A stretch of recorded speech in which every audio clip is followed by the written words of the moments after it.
कृषि कानूनों के विरोध में कांग्रेस ने दिल्ली समेत देश के कई हिस्सों में विरोध प्रदर्शन किया। कृषि कानून के विरोध में कांग्रेस के प्रदर्शन पर केंद्र ने पलटवार किया और किसानों को गुमराह करने का आरोप लगाया। पंजाब के सीएम अमरिंदर सिंह ने फिर नए कृषि कानून का विरोध किया और इस मामले में सुप्रीम कोर्ट जाने की बात कही। रिया चक्रवर्ती की जमानत याचिका पर कल बॉम्बे हाईकोर्ट में सुनवाई होगी। सीबीआई ने साफ किया कि सुशांत मौत मामले में सभी पहलुओं पर जांच जारी है। कंगना दफ्तर तोड़फोड़ मामले में बीएमसी ने बॉम्बे हाईकोर्ट में अपना जवाब दाखिल किया, जिसमें उसने साफ किया कि तोड़फोड़ से पहले चीजें हटाने के लिए कंगना को 24 घंटे का वक्त दिया गया था। स्वास्थ्य मंत्री हर्षवर्धन ने अगले साल की पहली तिमाही तक देश को वैक्सीन मिलने की उम्मीद जताई।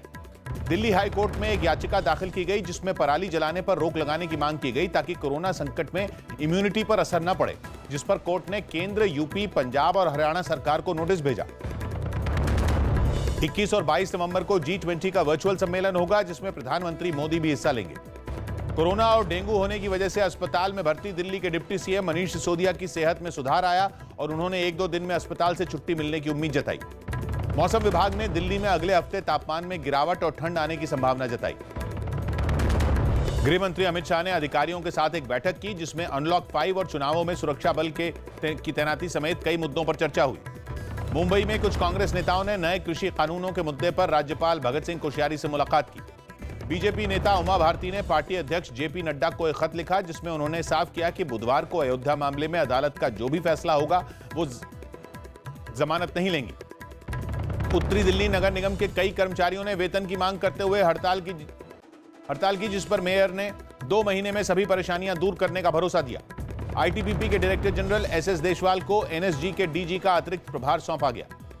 कांग्रेस महासचिव प्रियंका गांधी ने केंद्र की बीजेपी सरकार पर किसान विरोधी होने का आरोप लगाया। कोरोना संकट के बीच वैष्णो देवी श्राइन बोर्ड ने भक्तों के लिए प्रसाद की होम डिलीवरी शुरू कर दी। महाराष्ट्र के नए कांग्रेस प्रभारी एच.के. पाटिल की कोरोना रिपोर्ट पॉजिटिव आई। मथुरा की अदालत में श्री कृष्ण विराजमान की जमीन मामले में की सुनवाई बुधवार तक के लिए टल गई।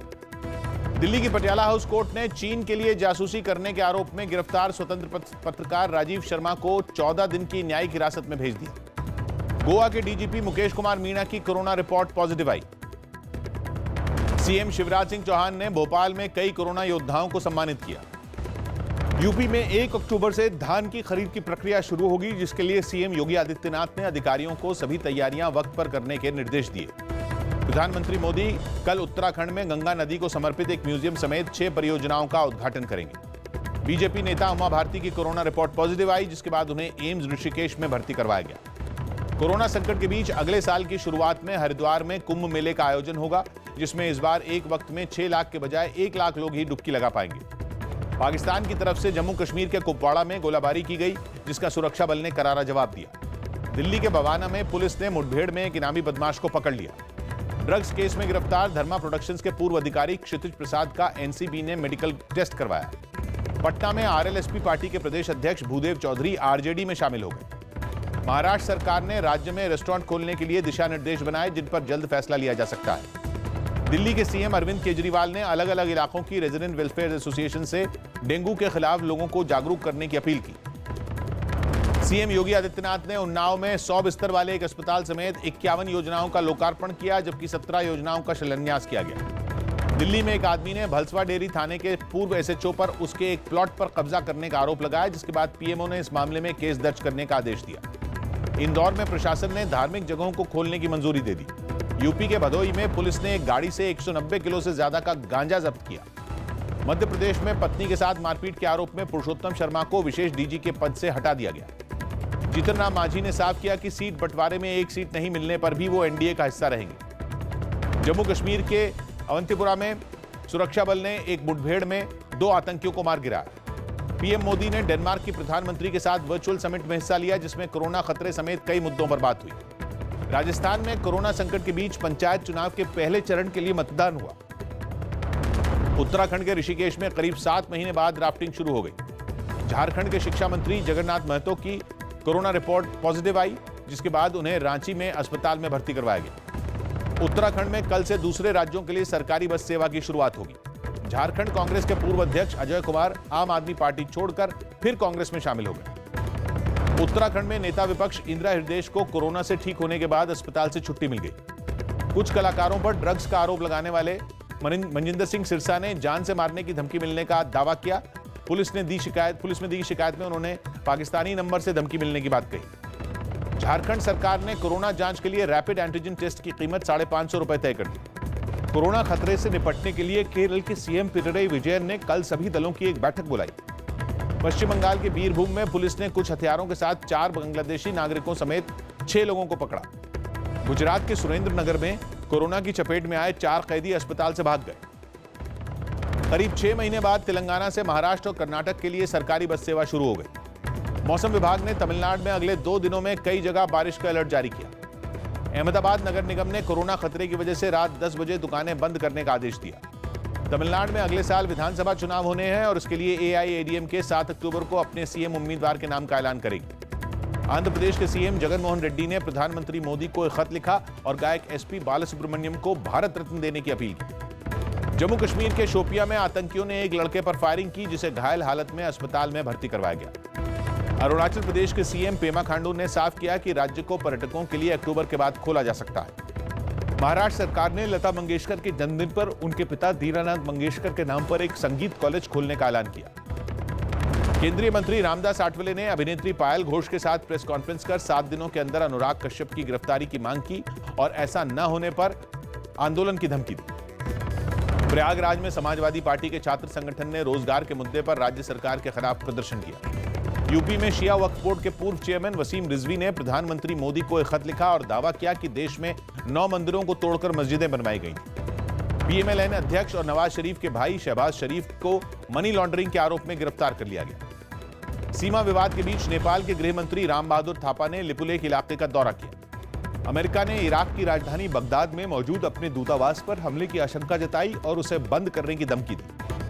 मेक्सिको में ग्वानाजुआतो में एक बार में हुई गोलाबारी में 11 लोगों की मौत हो गई। डोनाल्ड ट्रंप ने चुनाव में अपने प्रतिद्वंदी और डेमोक्रेटिक उम्मीदवार जो बाइडेन का ड्रग्स टेस्ट करवाने की मांग की। लंदन में नवाज शरीफ के घर के बाहर कुछ प्रदर्शनकारी इकट्ठा हुए और उन्होंने शरीफ के खिलाफ नारेबाजी की। दुबई में कोरोना के बढ़ते मामलों की वजह से रात में बार और रेस्टोरेंट पर रोक लगा दी गई। डोनाल्ड ट्रंप और डेमोक्रेट उम्मीदवार जो बाइडेन के बीच राष्ट्रपति पद के लिए पहली आधिकारिक बहस कल होगी।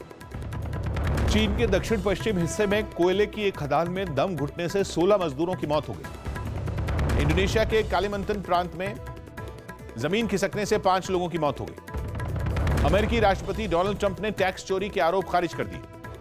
तुर्की के इस्तांबुल की अदालत ने पत्रकार जमाल खशोगी की हत्या के मामले में सऊदी अरब के 6 और लोगों को दोषी ठहराया। आर्मेनिया और अजरबैजान के बीच लड़ाई में करीब 25 लोगों की मौत हो गई, जिसके बाद से वहां तनाव बरकरार है।